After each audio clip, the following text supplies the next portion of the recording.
Welcome to the world of Rex. It is Marvel Rex here. I am so delighted to be with each and every one of you as we dive into the weekly energies from a largely astrological perspective for the week of June 16th to June 22nd of 2025. Before we dive in, you can always support me as a content creator. Oh, I love it. By checking out the links in the show notes. You can book a reading with me, work one-on-one, subscribe to the newsletter where there's bonus content, sales on readings, book and movie recommendations, very cool stuff. And you can also follow us on Spotify and wherever you listen to podcasts. That is awesome and a very easy way to support me. You can also always Venmo me a cup of coffee to say thank you, Marvel, for the podcast. All right, let's dive in to some big picture talk before we dive into the week by the day by day for the week. We're going to be talking about a little bit more of an advanced astrological topic, but it's interesting. It's called a synodic cycle, and we're going to tie it into this moment, and I will make it as accessible as possible. That is always my goal. So, synodic cycles, it's spelled Synodic, refers to the time it takes for two planets. In this case, we're going to be talking about Jupiter and Saturn, for two planets to return to the same relative positions in the sky as seen from Earth, because guess what? We're on Earth. In simpler terms, it's the period between successive alignments of two planets. So when they come together, that is the beginning of a synodic cycle.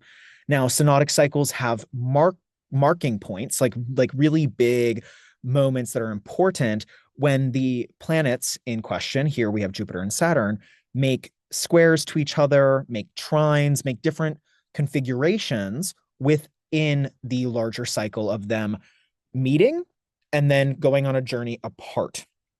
Now, it depends on the planets. Every single planet in relationship to another has its own synodic cycle. So, not to overwhelm anybody, but Mars and the Sun have a very specific synodic cycle. Mercury and Saturn, right? These are just different types of planets have different relationships. Some planets do not have synodic cycles with each other because they don't actually get far enough away from each other. So that's just a kind of a detail there. But essentially, with Jupiter and Saturn, we are talking about two different planets, their relationship to each other, and what the current moments or the pivotal moments in their relationship mean, and where we are right now. So let's just talk about Jupiter and Saturn. Why are we talking about them? Well, if you've been listening to the podcast, both Jupiter and Saturn have changed signs. Jupiter moved into Cancer last week. Saturn moved into Aries on May 24th of this year. So we need to talk about this because they're having a new, they're in a similar configuration, which is called a square, but they're in new signs. And this marks a moment in their synodic cycle that's extremely important. Okay. And I'm going to explain why. And I'm going to explain what the seed moment of the synodic cycle was. And you can now look at your life, go back to that point when we get there and say, what's changed? What's happening for me now? Et cetera, et cetera, et cetera. The first thing we're going to do is talk about what Jupiter means in relationship to what Saturn means. In a very, very accessible way and kind of simplified and reductive, Jupiter is basically expansion. We want to think Tigger from Winnie the Pooh, like boing, boing, boing, boing. Yes, more, more, more, more. And Saturn is structure, limits, Eeyore, Eeyore from Winnie the Pooh. You know, Saturn's like, wah, wah, like, here's a boundary. I'm tired. It's time for bed. It's time to eat. It's time to go to the store. Like, that's Saturn. And Jupiter's just like, but what about philosophy? What about life? What about all these things that are so exciting? I want to go to Bali and, jump into a sea. Like, I want to jump into a salty sea and have a joyous time. Like, I don't know what I'm trying to say about Jupiter, but he's really trying to have a good time. Saturn, on the other hand, doesn't really care about having a good time. Saturn's like, no, no, no, there is time. And time has a beginning and an end, and we will all die. And in a very simplistic sense, Saturn rules death. And Jupiter rules life in a lot of ways, or at the very least, Jupiter is very fertile. There's a fertility to Jupiter that's like, let's get bigger, let's get bigger, let's get bigger, let's expand. So we have an expansive energy, Jupiter, and we have a contractive energy, Saturn. In our lives, this is very simple. In our lives, you can think about, well, my life is always expansion and contraction. Literally breathing. Breathing is an expansion and a contraction. The breathing cycle throughout the day, right? We expand during the day, most of us. I mean, unless you work nights. If you work nights, then you're expanding at night, and that's its own thing. But we're expanding our energy during the day. We're going out into the world. We are saying, here I am. This is what I'm doing. And then at night, we go in and sleep and we contract from the world. In our careers, we have moments of expansion and contraction. In our relationships, we have moments of expansion and contraction. So this is Jupiter and Saturn in a very simplistic way. So this is Saturn and Jupiter in a very simplistic way. Now, they began a brand new synodic cycle. So there was a seed moment of a new paradigm between how we as a collective are expanding and how we as a collective are contracting in December of 2020. Okay. Does anyone remember December of 2020? Do you remember where you were at? There was a conjunction between Jupiter and Saturn, which means that they were at the same position. I believe this was 0 degrees of Aquarius. Can somebody fact check me on that? I'm pretty sure Jupiter and Saturn conjoined at 0 degrees of Aquarius in December of 2020. It was 5 years ago. So like, I can only keep so many dates in my head, but I believe it was 0 degrees. Jupiter and Saturn conjoined at this moment, and they seeded a brand new synodic cycle. So it's like, boom, the gun goes off at the race. Now these two are having a storyline. There's a storyline between Tigger and Eeyore, to keep it simple. Jupiter's like the rabbit and Saturn's the hare in a lot of ways. Sorry, Saturn's the tortoise. Oh my God, my brain. So I'm on antibiotics still, so just bear with me. So Jupiter, the hare, Saturn, the tortoise, they began a new story in the sign of Aquarius. So first things first, I've been talking a lot about Aquarius. Aquarius is extremely important for the next 30 years. So that's the Jupiter-Saturn cycle of the synodic cycle. It takes about 30 years to really see how this plays out. Aquarius is extremely important as an archetype to understand starting in December of 2020 for the following 20 years. That is how long the synodic cycle is between Jupiter and Saturn. It's 20 years in length. What does that mean for each and every one of us? Particularly if we're in Aquarius rising sun or moon, or if we have a lot of planets in Aquarius, there is a 20-year transformational cycle between how we expand, Jupiter, and how we find structure or contraction or limits, Saturn. And it is collective because these are outer planets. They affect everybody. I mean, all the planets affect everybody, but this is often with Saturn, it has to do with structures at large. So governments, and Aquarius also, like Capricorn, has a lot to do with government structures, has a lot to do with collective organization in general. In the sign of Aquarius, there's something rebellious, atypical, and strange happening. And a little freaky. Aquarius is freaky. So you want to look back to December of 2020. That is the seed point of this cycle. And now we are having what's called this is the square. This is the square aspect in the synodic cycle. It's happening in 2020. It happened technically in 2024. And now it's happening in a new way in 2025 in two totally different signs. So in 2024, it was happening between Gemini and Pisces. And to be completely honest, it's like a lot of wrapping up of endings around earth and water. So how we feel emotional, our emotional wounds, how we protect ourselves, how we stay insular and internal.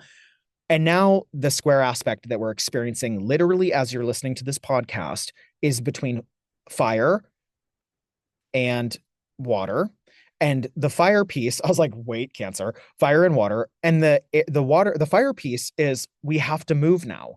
We have to move because we are ready to emotionally heal and let go of the past. So there was a Saturn-Jupiter square last year in 2024. It was mired for a lot of reasons. I would say largely because also Mars. There was a lot of Mars slowdown. Jupiter was in detriment. Saturn was in a weird ass sign for Saturn. It's Pisces, no offense. It was a lot about letting go and cleaning out. And now we have the square between Aries and Cancer in this synodic cycle. This is the first major challenge of the synodic cycle that was laid out in 2020.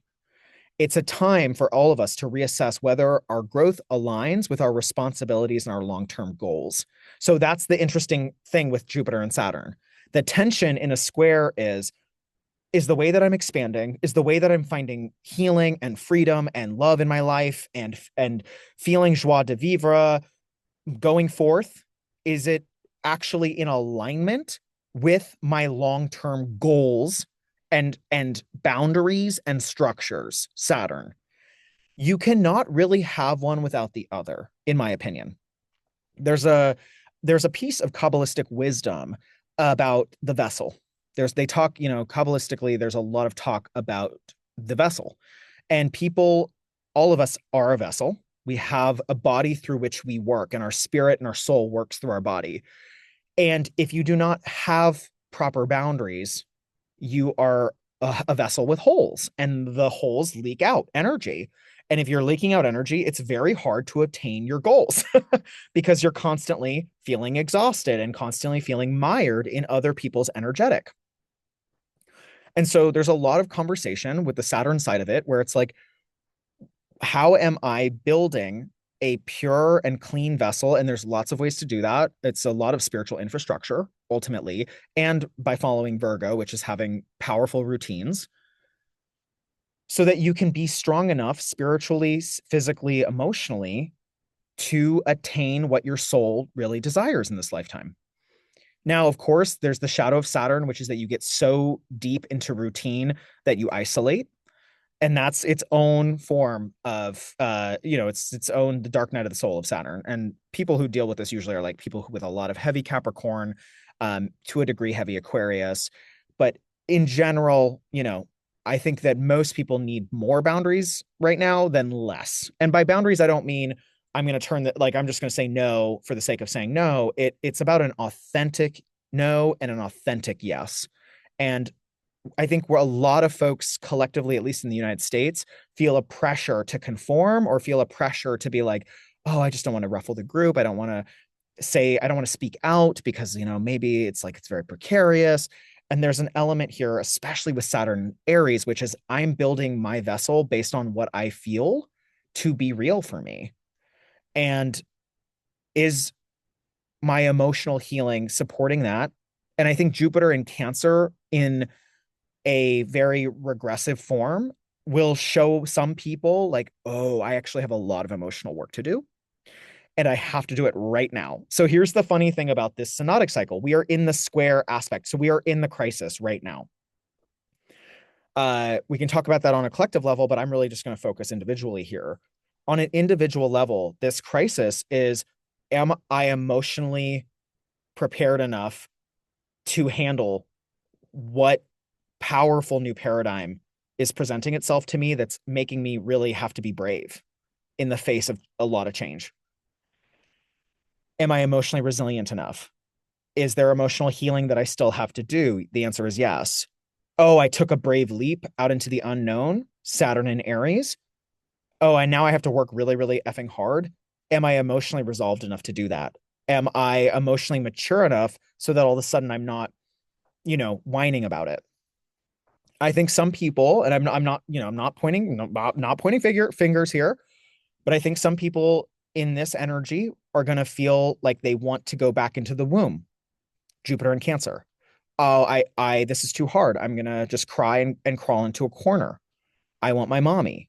That's very this synodic cycle moment. Saturn in Aries is in the dominant position. I said this last week. Saturn in Aries is like, nope, you're not going to go cry into the corner. Or if you are crying in the corner, you're then going to blast out with, all of your powerful passion and your creativity, even with the tears streaking down your face, and you're going to continue on your hero's journey. So Saturn wins in this scenario right now. Saturn's in a dominant square. So Saturn's like, no, you are going to be a warrior. You are going to have resolve, even if you're terrified and shaking in your boots and you want your parents. On that note, this is a powerful time, like I said last week, to do some epigenetic healing and familial storyline healing. Even family constellation therapy is just so powerful for this.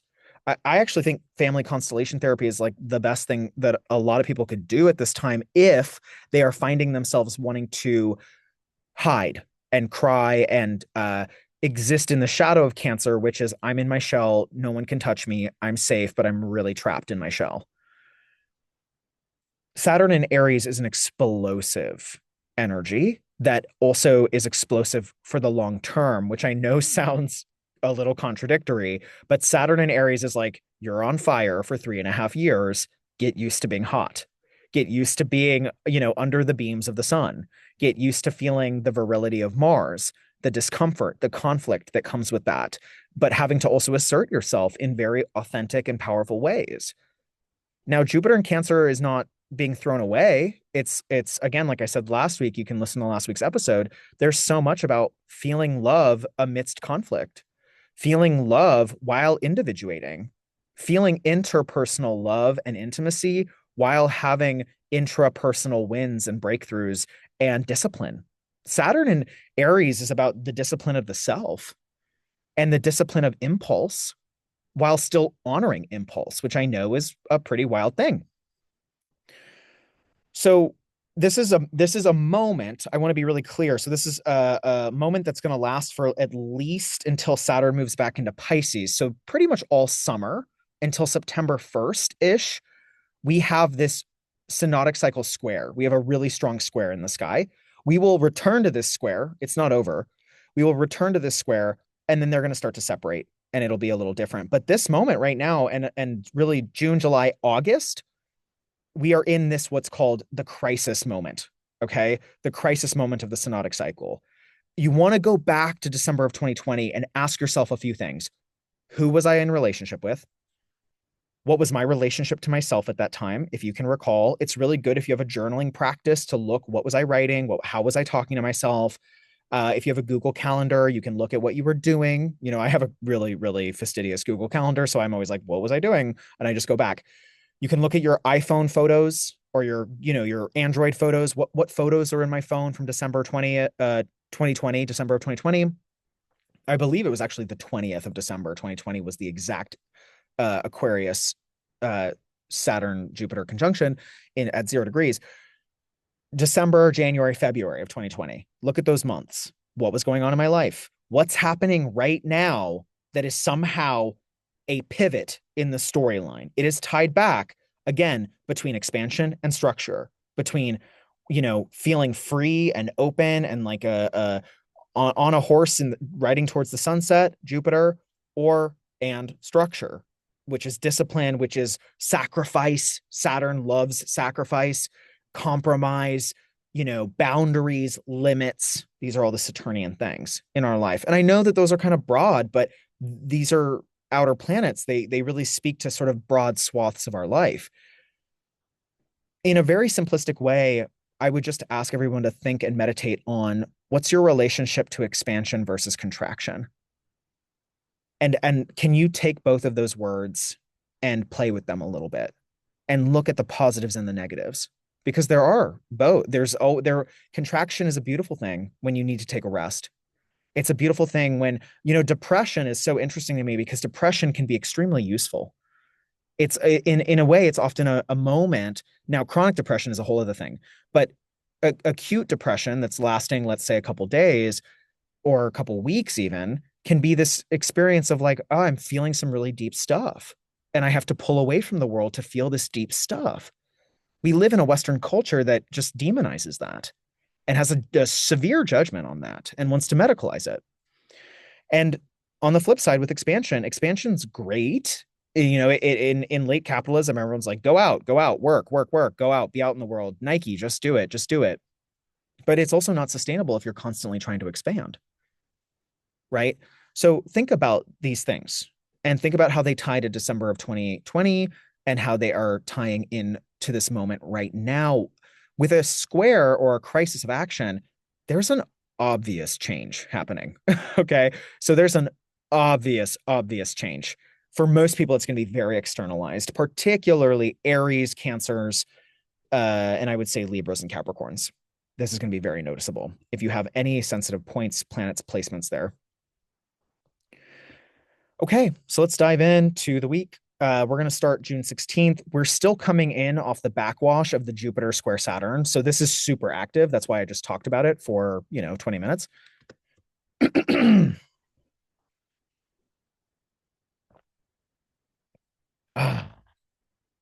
Water. Okay. So the archetypes here are the sage, which is Jupiter, versus the disciplinarian, Saturn. Jupiter in Cancer forming this square with Saturn in Aries is going to highlight tensions, like I said last week, between our emotional needs and our personal ambitions. Wanting to go forth on, have a wild ride and, attain goals, attain status versus, feeling nurtured, feeling loved. And also, to some degree, like, I think there's a lot around relationships here and family. With Jupiter in Cancer by itself, I would say, oh, there's so much healing that's happening for families right now and healing that's happening for the homeland, but it's in a square to Saturn. So this story is just totally complicated because of Saturn being at 0 degrees of Aries, 1 degree of Aries. The two of them together makes me really think that we have to overcome some personal struggle, but also a personal goal. Like it's both a struggle and a goal. We have to attain something, Saturn, that's going to require at least 3.5 years of hard work in order for the healing to really mean something emotionally, in order for the family unit to be okay. I'll give an example. It's the idea of somebody who has been working really hard to have a breakthrough in, let's say, their career. They've been trying to get a promotion since 2020. They know what they want to do. They're like, I really want that position in the hierarchy. Like, that's what I want. This is all very Saturn speak. Saturn's like, okay, that's the position I want. I want that authority. I want that leadership. I want this responsibility. Saturn. That's all Saturn words. Jupiter's like, okay, well, you got to grow in these ways. You've got to really figure, you've got to learn. Jupiter has a lot to do with learning and acquiring knowledge and philosophy and morals and ethics. Like that supplies the ability to have boundaries. The only way to have boundaries is if you have the right morals and ethics. They go together. And let's say this person's been really wanting this position, and here at the quarter square of the synodic cycle, here we are at the first opening square, there's a moment of, oh my God, I'm about to get this position, but maybe my family's like doesn't want me to leave, or they don't want me to move, or my family's upset that I'm all of a sudden about to elevate to this position because it disrupts what was prior, like what was happening prior to it being promoted. So there can be tension in the home space as it relates to the career space. There can be tension on a more simplistic level. Let's just take the family situation out of it. For individuals, it could be like you're about to be promoted, Saturn in Aries, to a leadership position, Saturn in Aries, and internally, emotionally, you're like, oh crap, a whole bunch of childhood traumas coming up for me internally. And I'm scared all of a sudden, and I'm having anxiety attacks. Like that can be Jupiter in Cancer, like I said last week, just in the initial square moment, which is right now. And it will tone June, July, August. It is not always going to feel this crazy. Okay. Jupiter will move past Saturn, and you will get into the hang of things. The thing I really want to tell people is like, if you're struggling right now, particularly the cardinal signs, like I said, Aries, Libra, Capricorn, Cancer, if you're struggling right now, this is the cresting of the baby's head through, like, out of the womb. Like this is the birth canal. This is like the baby's coming out. Here we go. Back in 2020, it was sort of the sperm meets the egg, if we're using this analogy. Like the baby was the baby, there's a fetus all of a sudden in December of 2020. And this crisis, this square, which is active right now, last week for a couple months, is the birthing process, which is very scary. Last week I used the analogy of landing a plane for the first time, and this week I'm using childbirth. So very much this moment of like, am I going to be okay? Is the baby going to be okay? What's happening? And it will be happening internally for a lot of us. It will also be happening in our private lives as it relates to our feelings of emotional stability with the people we love, in conflict or contrast to what we want to do to pursue our goals and get that elevated leadership and really own our dharma in this lifetime. And by dharma, I mean the hero's path and feeling like you have a higher calling and you are living up to it. So the tension is high, but it's also like I said this last week, and I'm doing this. I'm planting a lot of seeds during this time and I'm putting myself out there. I mean, I have progressed Aries Sun, progressed Aries Mercury. So I'm really in the Aries tip and I'm like, I'm putting myself out there and I'm going for gold because I've been working hard since December of 2020. Right. So the work for me, if I'm going to be very vulnerable in the podcast, is maintaining the intimacy in my personal relationships, maintaining emotional depth and recommitting to emotional depth even as my leadership comes into the fore and Saturn in Aries says, now you're a leader. This is what's happening. And your responsibility is much higher. The stakes are higher. That's the work I have to do on the private side of things. Now, June 18th, a couple days later, we have Jupiter square Neptune. Um, yeah, I mean, oof. Like, yeah, they both are squaring each other, really, because Neptune and Saturn are here. I had like forgotten about Neptune. I'm like, oh my God, Neptune's here. So Neptune, I'll just be really simple about Neptune here. Neptune creates a level of, here's a great analogy. We're trying to land the plane like last week. Remember, I was like, it's the first time you've flown a plane. You're feeling really excited. You're expanding. You're like, whoa, I've never done this before. It's so cool. I have such a different vision of the world now because I'm up in the sky. This is a brand new paradigm. Neptune's like, all of a sudden there's a fog in the sky as you're landing and you're like, oh, there's low visibility. I don't know how many people, I fly a lot, so I don't know how many people have like tried to fly into JFK airport and you're like, there's no visibility and the plane just circles and circles and circles until until they can find the tarmac. So scary. Anyway, that's the energy here. The energy is, I have a dream, I have a vision, I know that I need to take big steps in leadership and I don't fully understand what it's going to lead to or what it looks like right now. There's certain details that are very unclear, which by the way, I just want to like put it out there. It's so Aries. So it's not atypical. This isn't weird to me. I'm like, Aries is not a detail oriented sign. It is a sign that goes through the jungle with a machete and just cuts down the trees and is like, I don't care if I find a cheetah. I want to get through the forest. The Virgos are like, what if there's a cheetah? What if there's mosquitoes? You need to bring your band-aids. You need to bring your aloe vera. Like Aries does not care about the details. It is just rushing off. So Neptune here is going to muddy the details, which to me is it's okay. We can work with this. We can work with this because the details are not important right now. They will become more important, but they are not important right now. And by that, I mean, we don't need to control the Virgo thing is like, I need to know how to control every variable. No, I'm going to be very clear here. No, we are not trying to control every variable last week, this week, and even the summer for the Northern Hemisphere, winter for the Southern. This is a moment to just be like, I have a big vision. I'm taking a leap of faith. I do need the support of my family and my friends. I am recommitting to intimacy with them as I take off on this huge adventure. And I don't have it all figured out, and parts of me are scared. That's okay. Parts of me, maybe some inner childhood stuff is coming up because you're like, whoa, I finally am taking the leap for myself, and a lot of gunk from my past is coming to the surface. Neptune is saying, have faith. You don't need to have it all figured out right now. You don't even have to have your business plan figured out right now.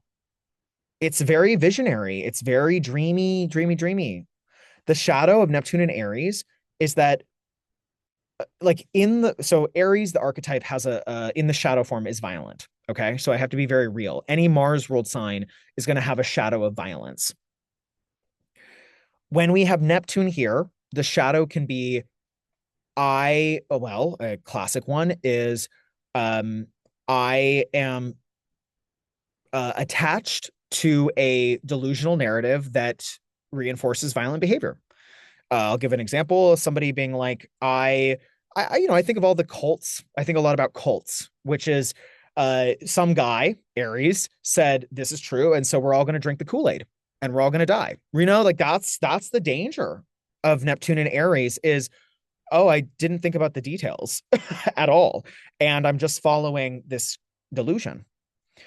And I'm offering this not to confuse people, but just to say that you want to ensure that your aspirations are grounded in some form of reality.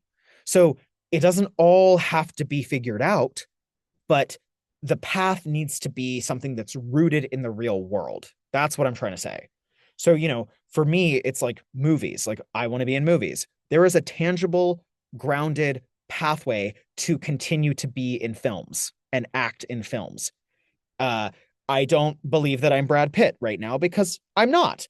And I'm not acting in a violent way because I believe that I'm Brad Pitt. That's the shadow of Neptune, is like, I'm delusional about this experience and I'm going to act in violent ways because I'm delusional. That's the shadow. And I just want to be very clear about that. I'm saying that mostly because if you listen to the podcast, I don't believe that you're doing that. I believe more so that you may be witnessing that from other people. So just keep in mind that you may be shocked even, or just aware that other people are having visions of grandeur that also support um, volatile behavior. You want to just be mindful of that. Uh, yeah, so we'll see how that plays out. June 21st is very important. It's the summer solstice. So we have the sun entering Cancer. Very, very important. The sun is going to sit at 0 degrees of Cancer with Jupiter. This is freaking huge. They don't have their exact conjunction, I believe, until next week. But this is a really powerful moment with with Jupiter and the sun. They're very close to each other. I think that this is going to be like a lot of family healing for a lot of people. But again, we're coming out and we're being ourselves, and it's going to be a lot of ruffling feathers before the healing happens. But Cancer season is toned by a dominating square to Saturn. So it's going to be really clear how we have changed in relationship to our family and whether our family has changed with us. A lot of people are going to be with their families at this time. It is summer vacation for people in the northern hemisphere. I'm looking at my calendar. I'm like, yup, like family stuff, trying to figure it out, etc. I do think that with Saturn in Aries, we are so focused on what we need to do to individuate, and it will come into tension with the family needs. And the family needs with Jupiter there are big. I would say, on a soft, sweet note, take time starting on June 21st for an entire month. The sun will be in Cancer. Happy birthday to all my crabs. The sun will be in Cancer from June 21st to about July 20th, July 21st. It's about a month. It is definitely a time to take some sweet, sweet action. And by sweet, I mean like just loving. Have a moment where you're just chilling with your family and whoever you call family. It is a powerful time to be in the tension of recognizing that you have changed, you are changing, you have boundaries, new boundaries, Saturn in Aries, around yourself. You have new found, realities around who you are, and sitting in the tension of your family reflecting that back to you, your family maybe having tension with that, your family also maybe being vulnerable with you because you're showing them that they can be themselves. There's a lot of breakthroughs here, but it does come through a square, and a square is always about taking action and taking risks, being brave, which is Aries, love language. So I think it's really exciting. But I think the most important piece to enter this Cancer season with is, how comfortable are you getting uncomfortable emotionally? The more comfortable you are getting uncomfortable emotionally, the easier this Cancer season's going to be. If you have tools to be like, this is what I do when I'm uncomfortable. This is what I do when I feel this way. I breathe through it. I don't try to like destroy the conversation or walk away or yell at the other person. These are all things to really be thinking about before we enter Cancer season, especially if you're listening to this at the top of the week. This is all going to lock in by, the weekend.